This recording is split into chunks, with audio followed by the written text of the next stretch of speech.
Radio Anthropocène, à l'écoute du changement global. Alors, nous allons enchaîner avec un entretien avec Yann Brunet, que j'ai le plaisir d'accueillir sur le plateau de Radio Anthropocène. Bonjour Yann. Bonjour Indra. Bonjour, vous êtes historien, vous êtes doctorant en histoire contemporaine à l'Université Lyon 2. Alors, juste pour commencer, histoire contemporaine, c'est quoi exactement ? Ça reste de l'histoire ou c'est le monde d'aujourd'hui ? Oui, ça, on va dire que l'histoire. Enfin, on a découpé un peu, en tout cas en France, on va dire l'enseignement de l'histoire un peu à la hache, quoi. Mais on va dire de la Révolution à aujourd'hui, on pourrait parler de l'histoire contemporaine. Ouais. On parle aussi d'histoire du temps présent pour ce qui est le plus chaud, mais ouais. Donc vous ne travaillez pas par exemple sur le Moyen-Âge. Non. Vous êtes plutôt sur des choses plus proches de nous. Et votre domaine de recherche, ce serait peut-être, si j'ai bien compris, l'histoire de l'environnement et de la ville, enfin dans les grands contours. Oui, c'est ça. C'est ça.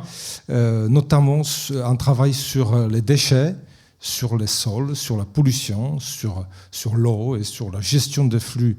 Alors c'est tout un champ de différentes problématiques qui s'inscrivent dans ce qu'on appelle de plus en plus souvent le domaine des métabolismes. Est-ce que c'est juste ? Oui, c'est ça. Ouais. C'est un peu ce qui a guidé au fur et à mesure ma réflexion dans ce travail de thèse, même si au départ c'est pas inclus. Hein. C'est au fur et à mesure au sein de l'école urbaine et la rencontre avec d'autres doctorants, postdoctorants. On a formé un petit groupe, Studio Métabolisme, qui est encore vivant. Et, Studio Métabolisme. Studio Métabolisme, ouais. Et qui m'a vraiment beaucoup influé sur ma façon de penser mon sujet. Alors, nous avons 20 minutes devant nous, à peu près. Donc, entrons dans le vif du sujet et essayons de rejoindre cette grande thématique de la journée qui est l'approvisionnement de la ville. Et nous allons, pendant les 20 minutes qui vont suivre, nous intéresser à une petite partie de votre travail.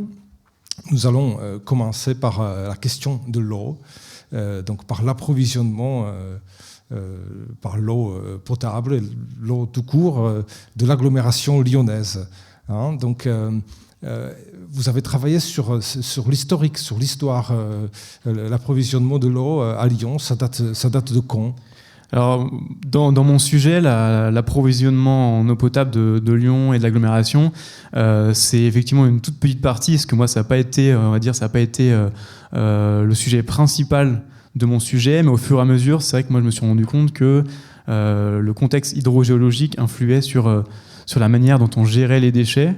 Et donc, c'est par cette fenêtre-là que je me suis intéressé à la manière dont on alimentait la ville, dont la manière dont la ville était alimentée. Donc voilà, moi mes connaissances en la matière sont, je pense, assez superficielles, mais pour le dire assez rapidement, la ville de Lyon s'alimentait sur, on va dire, via des eaux qui étaient un peu en amont de la ville en fait. Et voilà, au début du XXe, on voit déjà aussi des failles.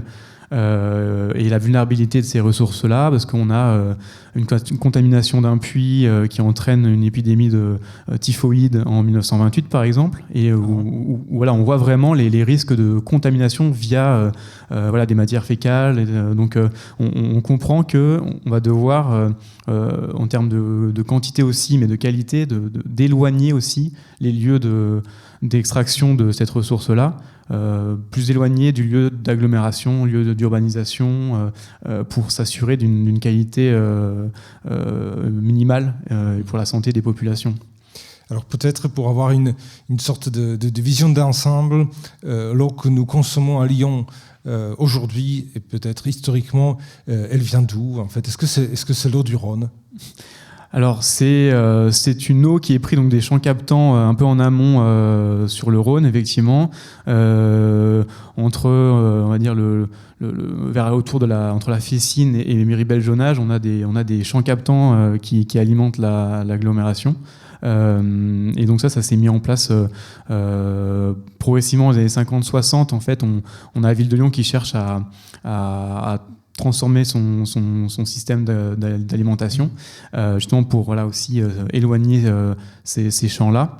Mais ça se met vraiment progressivement parce que on sait que dans des communes de l'Est lyonnais, par exemple, s'alimentent encore de manière autonome aussi. Il y a tout un tas de réseaux qui existent encore, donc l'harmonisation met du temps.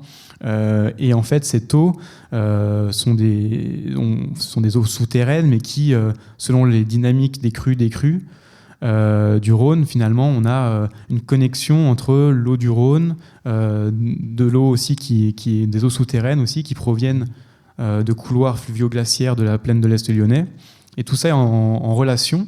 Et donc effectivement, la pollution du Rhône peut impacter ces champs-là, et aussi la pollution des nappes dans l'Est lyonnais peut impacter potentiellement aussi cette qualité-là. Donc d'où aussi tout l'enjeu dont on parlera sûrement après, de protection de cette zone-là.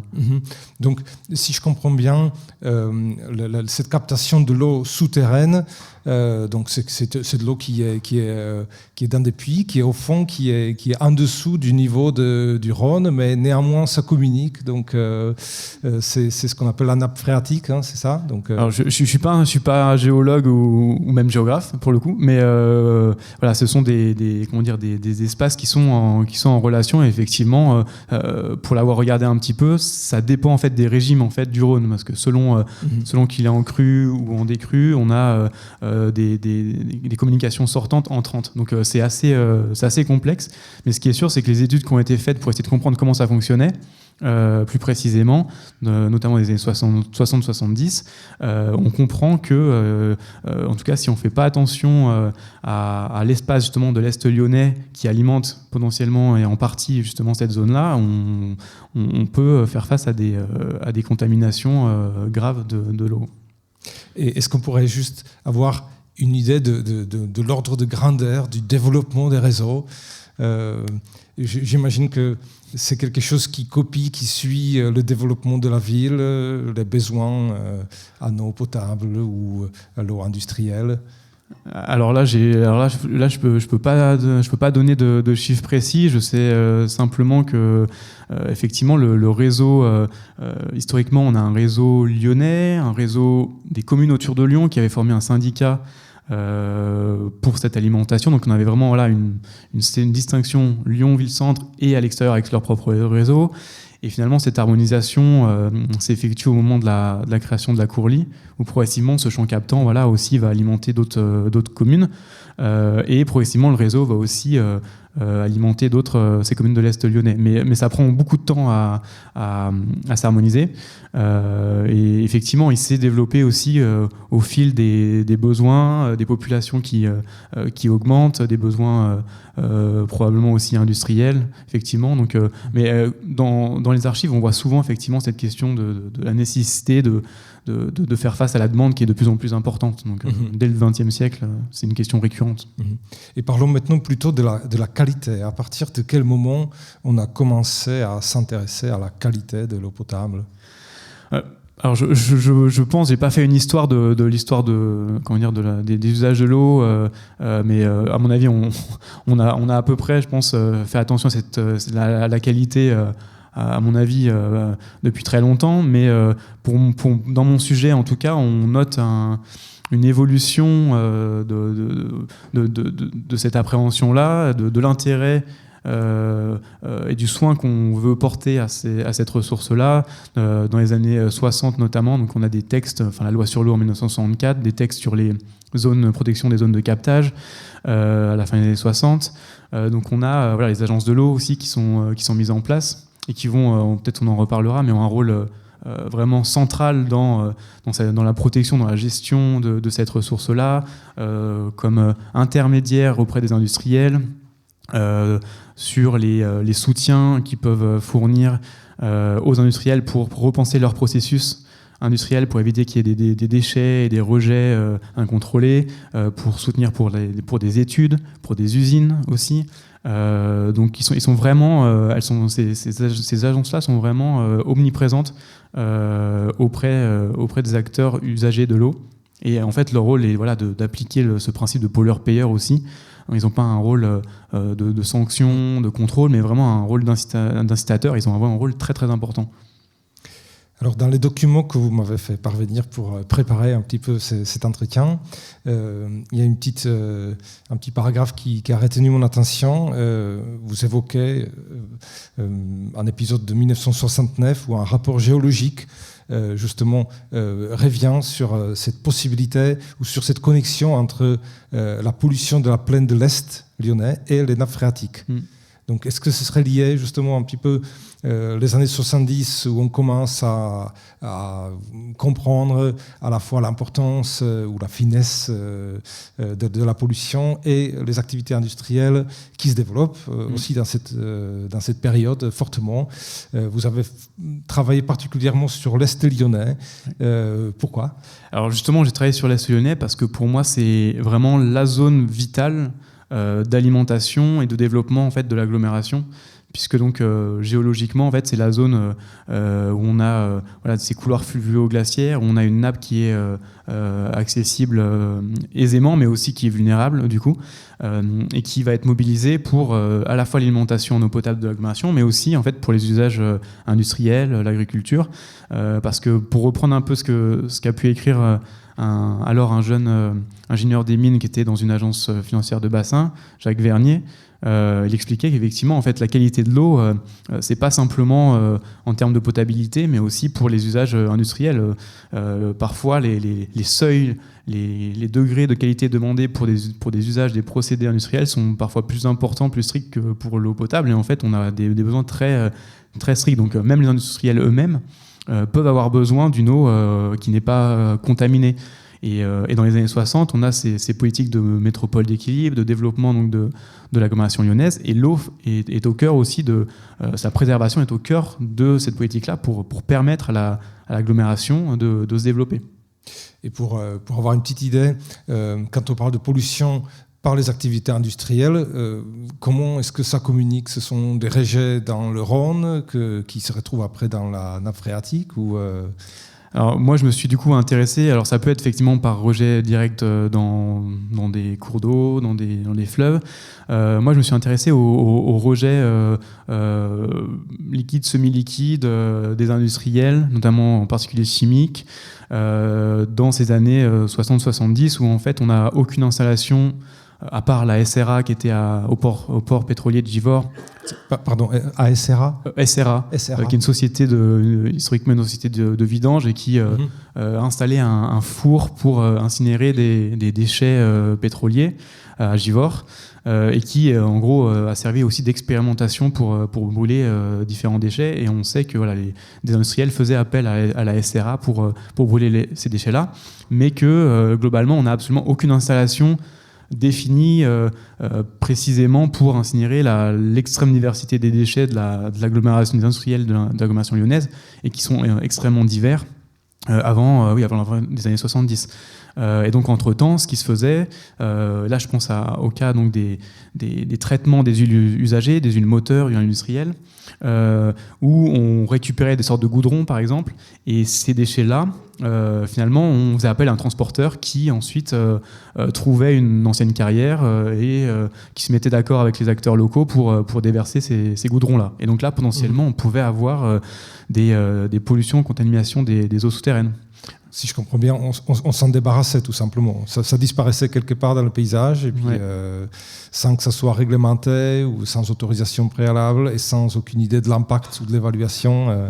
C'est ça, c'est-à-dire que les industriels n'avaient pas forcément de contraintes spécifiques.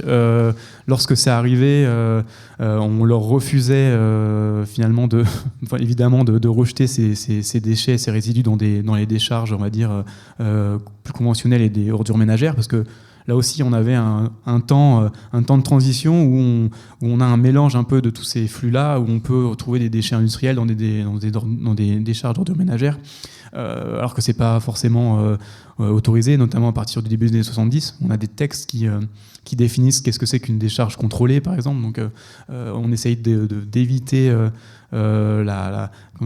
ces rejets dans ces décharges-là, mais que faire de ces rejets ? Et là, c'est une vraie question. Les industriels expliquent qu'ils peuvent pas forcément arrêter en fait ces rejets. On fait au mieux parce que si on ne peut plus rejeter, on ne peut plus produire, et si on peut plus produire, on a question d'emploi, etc. Et ça, c'est explicitement dit en fait dans les archives. Donc voilà, il y a un vrai moment de transition de l'appareil productif, voilà, de l'aval en fait. Qu'est-ce qu'on fait de ces rejets-là? Donc on se retrouve, si je comprends bien, dans une sorte de situation de conflit entre différents intérêts divergents. D'une part, nous avons besoin de nous alimenter de plus en plus en eau potable ou à usage plus industriel, mais eau de qualité. On a besoin d'extraire des matériaux pour la construction ou pour d'autres activités comme les minerais ou le sable ou je sais pas, dans la pierre. Et on les transforme, ces matières, et on les rejette aussi. Donc on produit des flux de déchets dont on ne sait pas exactement quoi faire, et en fait ces flux de déchets viennent communiquer avec nos flux de ressources. Donc on est dans une sorte de boucle. Ouais, c'est ça finalement. Il y a des liens très très forts entre les carrières, anciennes carrières, et des charges. D'ailleurs plus ou moins de manière légale, mais les acteurs eux-mêmes en fait peuvent jouer sur les différents tableaux. Il y a une entreprise très connue qui s'appelait Monin, qui est devenue Mos, Citamos, etc., qui était très ancrée sur le territoire lyonnais et qui était à la fois on va dire très intégré dans le monde du bâtiment, des carriers, et aussi dans la gestion des déchets. Donc là, on parle de quelque chose qui, il y a 50 ans à peu près, ça C'était dans les années 70, ouais. Ouais. Donc mais ce qui est surprenant pour moi, par exemple, c'est de voir qu'un travail d'historien porte sur ces années-là. Donc vous avez enquêté sur quelque chose qui est relativement récent. C'était une forme d'enquête ou c'est des documents accessibles? Comment ça se passe? J'ai travaillé surtout sur des archives administratives, en fait, aux archives départementales du Rhône. Je suis allé aussi dans les archives départementales de l'Ain, de l'Isère et du Grand Lyon aussi. Archives municipales également, évidemment, sur les différentes communes du Grand Lyon. Et après, j'ai utilisé pas mal d'archives de littérature grise, de revues dites techniques, de l'association des ingénieurs techniciens municipaux, du service des mines, les annales des mines. Donc voilà, un mélange entre littérature technique et puis quelque chose de plus, des archives publiques en fait, qui sont accessibles à tous. Alors, qu'est-ce que vous pourrez nous dire sur ces arbitrages entre les différents intérêts? Comment est-ce que ça a évolué depuis les années 70? Est-ce qu'il y a eu des systèmes de justice ou de transparence qui auraient été mis en place éventuellement? Je ne saurais pas trop dire. Pour le coup, en tout cas sur les implications et la période la plus récente, pour les déchets, par exemple pour les déchets industriels, cette période-là a beaucoup marqué les populations, et en termes politiques, ça a créé beaucoup de blocages sur les possibilités, par exemple, d'ouvrir des nouveaux sites de décharge. Donc, outre le fait que dans l'agglomération, dans la région Rhône-Alpes, échelle de gestion des déchets industriels dits spéciaux, ça a pu poser problème parce qu'on n'avait pas nécessairement un contexte géologique favorable sur justement des sols argileux. S'y est ajouté à cela justement un refus systématique des populations pour accueillir sur leur territoire des sites de décharge en général, donc voilà, des anciennes carrières qui pourraient être réemployées pour la mise en décharge. Vous parlez du transfert vers l'ouest aussi. Oui. Alors justement, ça c'est par rapport à la protection progressive donc de cette ressource en fait dans l'Est lyonnais, où au début des années 70, les corps qui sont chargés de cette question d'environnement, services de l'industrie, des mines, agences de l'eau et préfectures vont s'organiser pour notamment mettre en place un poste d'agent de contrôle des décharges dans l'Est lyonnais, pour s'assurer qu'on n'a pas des décharges justement illégales, des charges sauvages qui pourraient mettre à mal les ressources hydriques. Et finalement, ensuite, on se rend compte que on va avoir un nettoyage entre guillemets qui va être fait de cet espace-là, et puis les décharges sur lesquelles va reposer le modèle de gestion de la Courlie sont des décharges qui vont être des décharges privées dans l'ouest, donc sur une région plus cristalline où les ressources sont moins vulnérables, et qui vont être à Saint-Romain-en-Galles par exemple, ou à Brignais, donc vraiment dans l'est lyonnais, et qui vont être totalement intégrés à cette gestion grand lyonnaise, puisqu'on a effectivement un incinérateur, mais on avait aussi besoin de décharges. De toute façon on a toujours besoin de décharges, et qui se retrouvaient dans l'ouest et non plus dans l'est. On a un peu une rationalisation en fait de ces flux-là grâce à la mise en place de la Courlie et à ces sites hors Courlie même, parce qu'on est hors du périmètre de la Courlie, via des acteurs privés qui prennent de plus en plus d'importance aussi face au manque d'espace. Donc il y a aussi de l'exportation des déchets vers d'autres régions, ou voire à l'étranger même, non ? Oui, pour les déchets industriels spéciaux où on n'a pas de décharge de classe 1, un centre d'enfouissement technique de classe 1, on envoie effectivement à l'extérieur, à Bellegarde dans le Gard par exemple, à Vèvres, Drambon, plus au nord, et même en Allemagne on a envoyé dans les mines de sel par exemple. Voilà, même encore aujourd'hui, alors je ne sais pas si c'est encore le cas sur le dernier rapport du Grand Lyon, mais on a les réfiums, donc ces résidus d'épuration des fumées d'incinération qui sont particulièrement délétères et qui sont envoyés dans des mines de sel en Allemagne. Et jusqu'à très récemment, en tout cas, c'était considéré comme de la valorisation pour éviter qu'il y ait d'écroulement des mines. Vous avez également travaillé au Québec sur une situation un petit peu de comparaison historique. Est-ce que vous pourriez nous dire un petit peu quelques mots là-dessus ? J'avais choisi cette comparaison-là parce que sur des données très, très agglomérées, on avait deux situations très différentes. En France, c'était plus équilibré entre décharge, incinération. Et au Québec, on avait beaucoup de mises en décharge. Et je voulais comprendre qu'est-ce qu'il en était sur Montréal et l'île de Montréal. Et qu'est-ce qui expliquait en fait cette différence. Et donc sur l'île de Montréal, ce qui était intéressant, c'est qu'on a un acteur majeur de cette gestion-là. C'est pas une institution, pas une personne, mais c'est une ancienne carrière, une carrière vraiment immense qui est en plein cœur de l'île, donc la carrière Miron, et qui a servi de décharge pour les communes de l'île, sauf Montréal, ce qui est paradoxal, pour y mettre les déchets de la fin des années 60 jusqu'aux années 90. Et encore même, je crois, on continue à y mettre des déchets inertes au début des années 2000. Donc sur toute notre période, en fait, elle est tellement grande que ça va empêcher aussi de faire émerger des réflexions sur la récupération, le recyclage.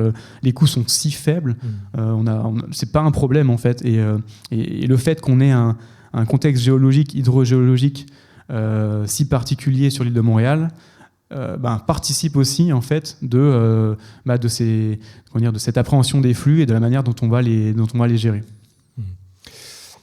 Alors peut-être pour conclure, parlons un petit peu de la question des métabolismes et d'anthropocène. Est-ce que cette notion vous a permis de penser le monde d'une autre manière ? Moi, c'est comme je disais au tout début, c'est une notion que j'ai connue, que j'ai appris à connaître au début donc de la thèse au sein de l'école urbaine de Lyon, grâce à Clément Dienseger, Laetitia Mongeard et Pierre Desvaux aussi, qui étaient déjà là-dessus parce qu'ils avaient travaillé sur cette question. Vous êtes tout un groupe avec des profils très différents, qui travaillaient sur des sujets différents, et néanmoins vous vous rejoignez sur un terrain de réflexion. On s'est retrouvés sur les déchets, oui. On s'est retrouvés sur les déchets et ils avaient déjà eu un peu d'expérience, même pas mal d'expérience sur cette question-là.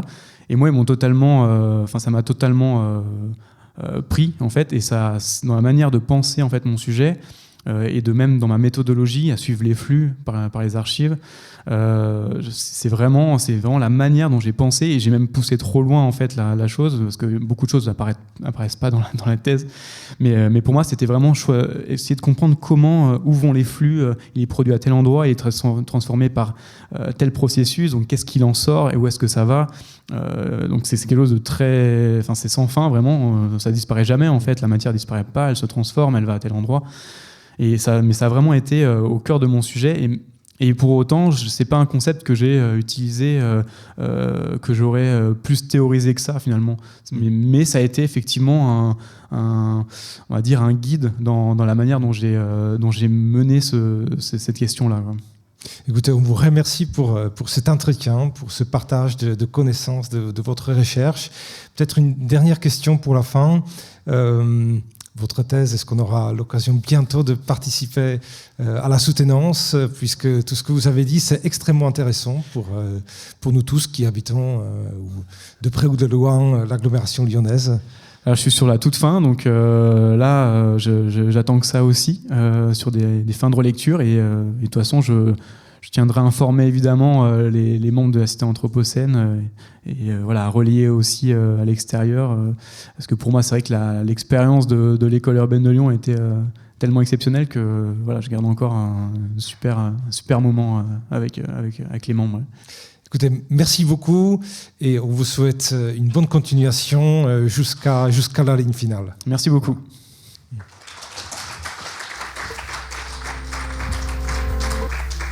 Radio Anthropocène, à l'écoute du changement global.